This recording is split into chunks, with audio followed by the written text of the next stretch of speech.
Okay, thank you so much for coming to Tokyo today. How was the event? Did you have any anticipation for the Japanese community? I mean, I was expecting a lot of weird lobster dresses, and I was not disappointed.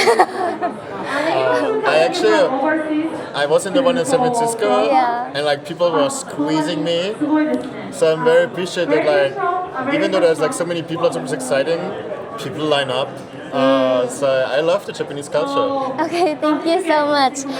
The second question is, you said that like this year is the year of like AI agents. How do you envision the world to be when it does become like fully a world where like everybody has an AI agent for themselves? You know, instead of calling you, you're like, what are you doing tonight?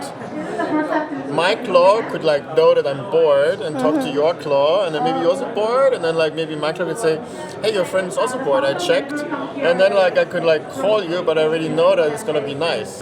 Push us to do like more things with each other maybe, or like get rid of some emails and like just do stuff for us. Who knows? There's a lot we have to figure out. Okay, thank you so much. I know you're tired, so Thank you. Thank you so much. Just how was the event today? Like, do you have any like special anticipation for the community in Japan and like what you want them to do with AI and like just in general? Yeah, I think we just want everyone in Japan to have fun with it. Try it. The best thing you can do with Openclaw is just try it out, whether that's on your own computer or on a cloud somewhere. It's very easy to install. You can put it on your own computer on a Raspberry Pi. You can put it in a cloud. Any Linux box works on everything. Windows, whatever. Just try it. Try building something, even if it's just a website or just something fun. Or something even complicated, like if there's a electronic in your house that you wish you could control, try it.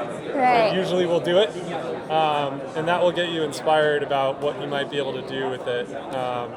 So that's what I would say is just get going, give it a try, and have fun. Like I think we want to inspire people to get closer to AI and not be scared of it, and to feel empowered that you can build things that you never thought possible. Right, thank you.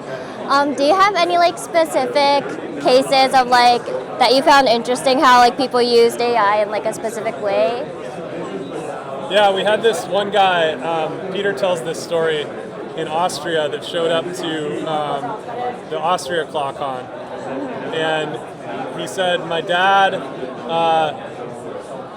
had a beer maker that he hooked up his Openclaw to, and he said, figure out how to make beer. And so it figured out how to make beer, and then he had a bunch of beer, and he said, what should we do with this beer? And so the Claw said, we should make a website for it. And it made a website for it. And he said, well, how do we sell it? And so the Claw said, well, you need to hook it up to Stripe. Right. And so he hooked it up to Stripe.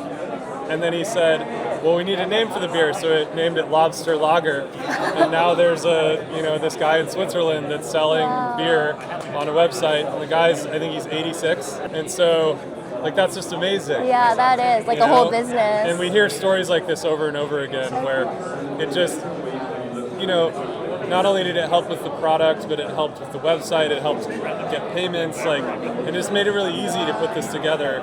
And for somebody who's never made software before. And that's so amazing. It's pretty great.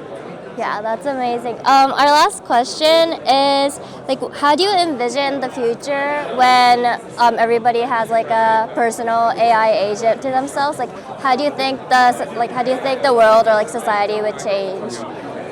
I think that people are going to be excited, and that a lot of the busy work that we sat around doing, and all these buildings are filled with people staring at glowing rectangles. And a lot of what we used to do was copy and paste things from one Excel cell to another Excel cell, Right. or from one document to another document. And I think there's a legitimate chance that we look back on the last 20, 30 years and we're like, we were using computers all wrong, and we were wasting a lot of time doing things that the computer could just do for us. Right. And we were waiting to be able to just speak English to the computers, and have them do the thing that we know they can do. We've all sat in front of a friend that knows how to use an app that we don't know how to use. And then you get home and you're like, I wish I could get the computer to do this thing that I saw my friend do. And now you can just ask the computer to do whatever you want it to do, and it'll do it. And so I think that we're going to be more creative. We're going to have more cool things to do. And the kinds of things that we're going to do are going to be even more interesting. And so one of the questions that I like asking is, what would be possible now that wasn't possible before agents? Because there's a lot of things that you're going to be able to do. You're going to just waste less time doing things that you didn't need to be doing anyway. So I think it's very exciting. Thank you so much. Yeah. Thank you for your time Of and course. answering these questions. Thank you for having me. So